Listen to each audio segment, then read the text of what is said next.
Dude, none of y'all told me I look like a fucking homeless. Jeez. So, check this out.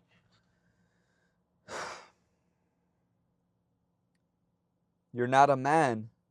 You're a fraud. You find yourself betraying yourself in private, shrinking up under pressure. What does this look like? You know those sales calls that you pressure yourself in? You've gotten great months, but you always slip back to the state of you that you do not like.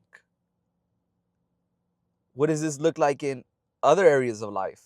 You know that 10 out of 10 baddie that you finally got?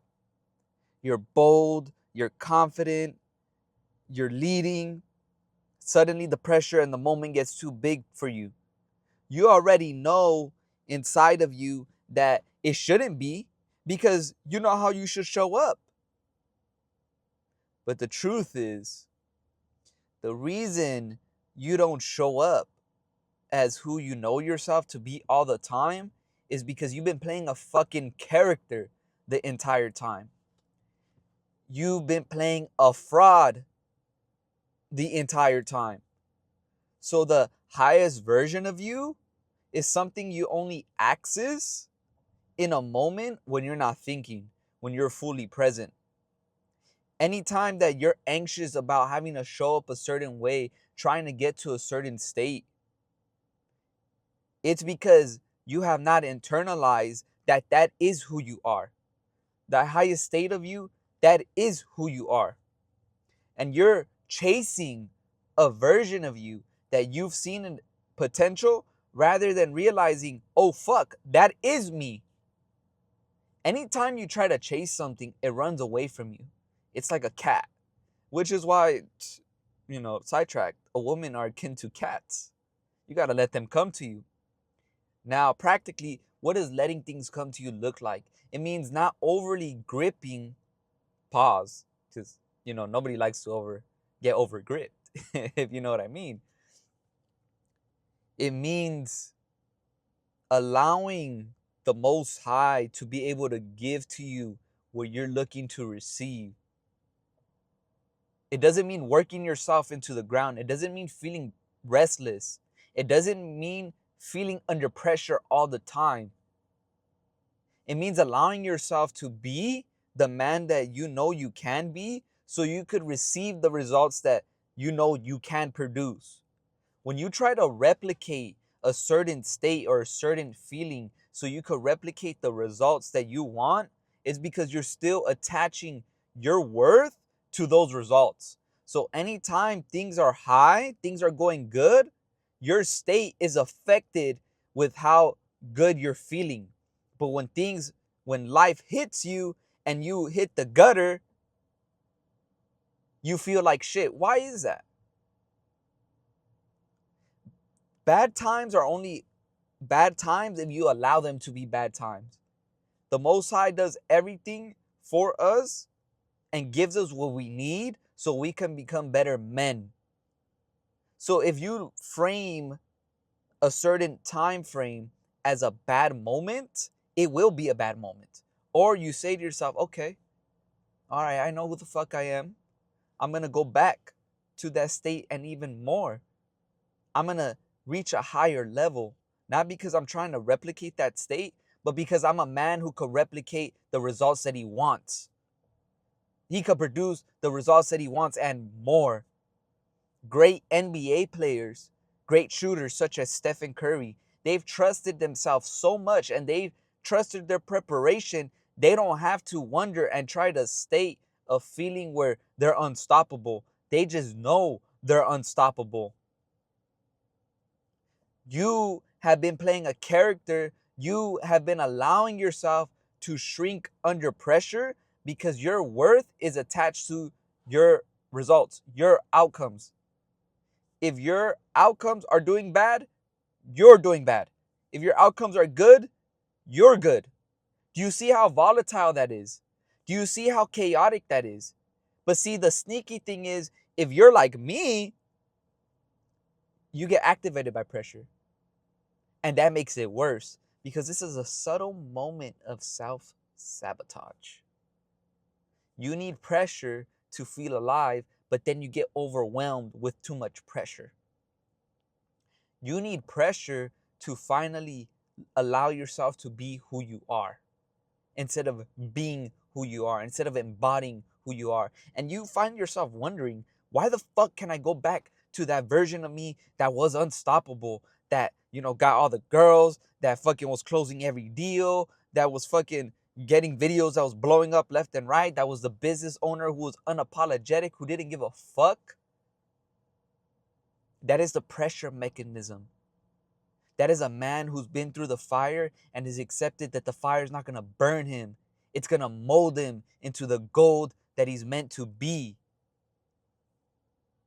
You've been a fraud your entire life. But it starts small. It starts those moments where you subtly betray yourself in private. They all add up and compound, and they make the man that you believe yourself to be fraudulent. Fraudulent. And you feel the gap.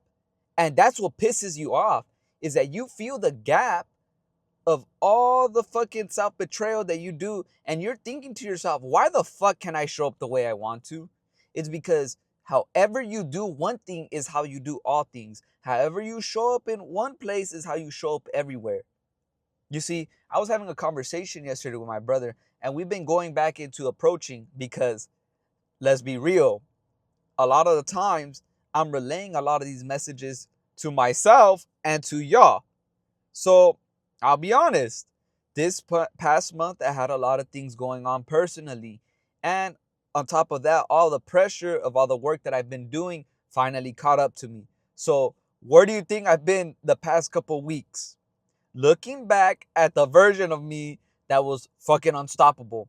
And I'm thinking to myself today, I was like, I'm reminiscing about the man that I am today. Ain't that a bitch? But it happens to all of us. And we were talking about the conversation where, when we go out and approach women, sometimes we slip back to bitch mode. Bitch mode is when you know that you want to say something, but then you go with the opener that is safer, or you go with the words that are safer to really mitigate how bad the rejection feels. You see? And I'm sitting there thinking to myself, I've been here before. I have to build myself back up because I have to start trusting myself again. All the negotiation that I did with myself during the month of May, I had a lot of things going on. If you guys know, got in a car accident, moved houses and all types of shit. But it showed me where I lack, when I'm in transition, and when rejection starts piling up, and when I'm dealing with grief, and when I'm dealing with all types of shit in my personal life, I will fucking crack. And I said to myself, I wanted to put myself in a place where I was still moving and doing things despite my state. Great NBA players, despite whatever's going on around the world, in their world, they're able to go back and get back into the state that they need to, so their team could win and execute the way that they need to. When you're not able to do that as a man, it limits you, and you find yourself in the position that I was in just earlier today, reminiscing on the man that I am. Not even the man that I used to be, but the man that I am. So I came back and I said to myself, let me share this with everybody, because I'm not above y'all. I'm not above like all these, things that I talk about on this channel, because I observe them within myself. You see, but what I've gotten along in my journey is that my cycles of self-sabotage or things like that, I'm able to read them. I'm able to recover back to who I am much quicker, rather than going years or months. And I have gone years without being a version of myself that I was happy with. After my collapse, my identity collapse during that time period that I always describe to you guys, it took me 2.5 years and some change to get back to where I am right now. But now I'm better.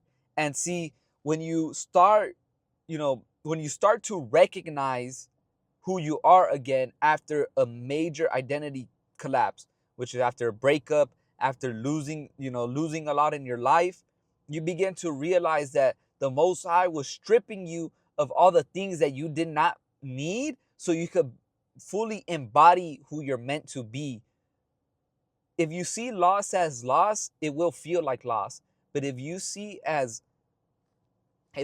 things being taken away from you as a blessing and as a way to say, this was holding me back, this was stripping me, this thing I was allowing to hold me back, you'll find yourself at a much better place. You'll find yourself being able to walk and embody the man that you know you are, the man that you know you want to be. So all the times that you've betrayed yourself, all the times that you fucked up, all the times that you low-key hate yourself for, the the way to get over that is to forgive yourself. You see, I was negotiating with myself a lot because I said I was going through a rough time. I had to give myself grace. Because what we tend to do, because we have such high standards as ambitious men, we tend to shame ourselves. We tend to reinforce the cycle by shit talking ourselves. Our inner critic begins to eat at us, and we begin to make ourselves feel worse. And that's exactly what pushes away the man that you know you can be, because that man is not unlocked through pressure. He's unlocked by pressure, meaning the pressure, the healthy amount of pressure that you place on yourself allows him to come up and allows you to go out, meaning he's allowed to be expressed because he is bold, he's fiery, he's confident, he's direct, which is what a lot of men are chasing. But see, the ambitious man, he doesn't lack discipline. He lacks the permission to be himself. He lacks not high standards, he lacks the permission to be himself. He's been playing a fraud his entire life. You've been playing a fraud your entire life.